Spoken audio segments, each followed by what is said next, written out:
સ્પર્ધામાં રાજ્ય કક્ષાએ પોશીના ના માલવસના કલ્પેશ ગમાર પ્રથમ આવી મુખ્યમંત્રીના હસ્તે સન્માનિત થયા। સાબરકાંઠા જિલ્લાના અંતરિયાળ વિસ્તાર પોશીના તાલુકાના માલવાસના 19 વર્ષીય વતની કલ્પેશભાઈ ગમાર રાજ્ય કક્ષાએ સૂર્ય નમસ્કાર સ્પર્ધામાં પ્રથમ ક્રમાંક હાંસલ કરી મુખ્યમંત્રી ભૂપેન્દ્ર પટેલ અને ગૃહ રાજ્યમંત્રી હર્ષ સંઘવીના હસ્તે મહેસાણાના મોઢેરાના રાજ્ય કક્ષાના કાર્યક્રમમાં 2,50,000નું ઇનામ હાંસલ કર્યું। આદિજાતિ વિસ્તારના માલવાસના 19 વર્ષીય કલ્પેશભાઈ સવજીભાઈ ગમાર બીએના બીજા વર્ષના વિદ્યાર્થી છે। તેઓ છેલ્લા 5 વર્ષથી યોગ સાથે જોડાયેલા છે। ખેરોજ નચિકેતા ગુરુકુળમાં યોગના ટ્રેનર તરીકે ફરજ બજાવે છે, સાથે મલખમ રોપ મલખમ પણ જાણે છે।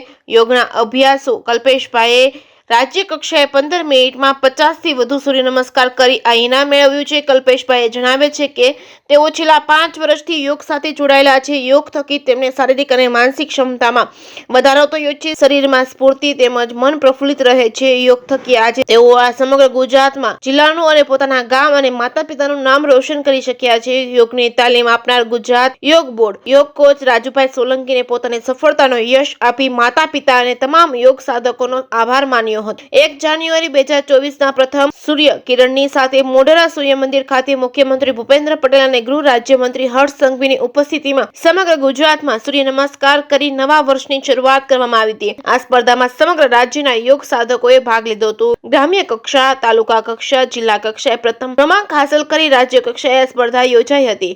અતિ સામાન્ય પરિવારમાંથી આવીને કલ્પેશભાઈ ગમારે રાજ્ય કક્ષાએ પ્રથમ ક્રમાંક હાંસલ કરી સાબિત કરી બતાવ્યું હતું છે કે સફળતા માટે કઠોર પરિશ્રમ જ એકમાત્ર સાધન છે।